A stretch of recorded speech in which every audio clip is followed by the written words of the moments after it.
This week's controversial woodworking topics include imperial system versus metric system and are sponsorships good or evil? Feel free to talk amongst yourselves. Next week we'll talk about hand tools versus power tools. Speaking of sponsorships, did you guys know that I was sponsored by Microjig? Maker of the gripper. Guess what? $10 off at Lowe's. I don't know how long. You can buy a gripper. 10 bucks off. I think the regular price is like $60, so you can get it for $50. So there's gonna be a run on Lowe's stores. Do you guys like the advent calendar? It's my second one. I made one a few years ago, and you know, it was 2011 I made one for the show, and it disappeared. It totally, completely disappeared. For the past couple Christmases, we can't find it.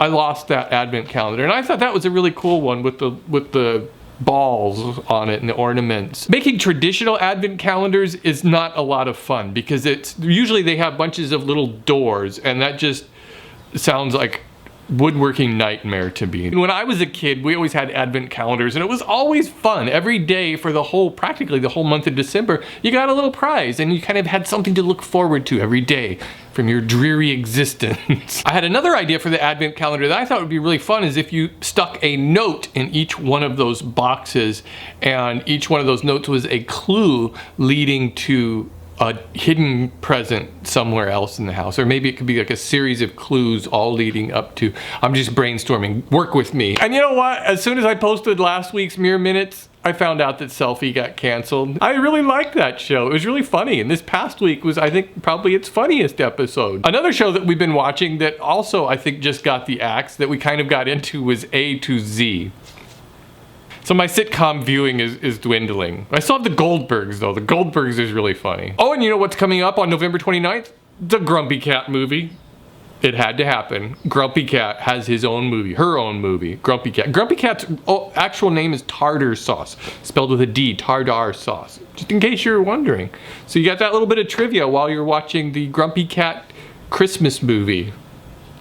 You guys making any Christmas presents this year? I'd love to see what you're making. Post them on my Facebook page, unless they're presents you don't want anybody to see. Sometimes I get a lot of Christmas gifts ideas after Christmas. But I want to see those pictures, and also just leave comments. Tell me if you have any good ideas for Christmas presents, because really I want to focus on nothing but Christmas gifts for the next weeks. Also, I'm looking for toy ideas to build, because I think I've been really neglectful in making toys on this show, and of course at Christmas time we should be making toys, right? Look what I got this week. Watco spray lacquer. Watco is, I think they're the company that makes Rust-Oleum, or Rust-Oleum is the company that makes Watco. I don't know, but I'm gonna try it out because I use lots and lots of spray lacquer. So I'm gonna compare and contrast this with the other kind I use, the one with the blue label. What's that called? Deft, is that right? Yeah. One of these days I'll just break down and get a spray lacquer gun. It is such a gorgeous day out. I hope to spend some time outdoors, and I will talk to you guys next week.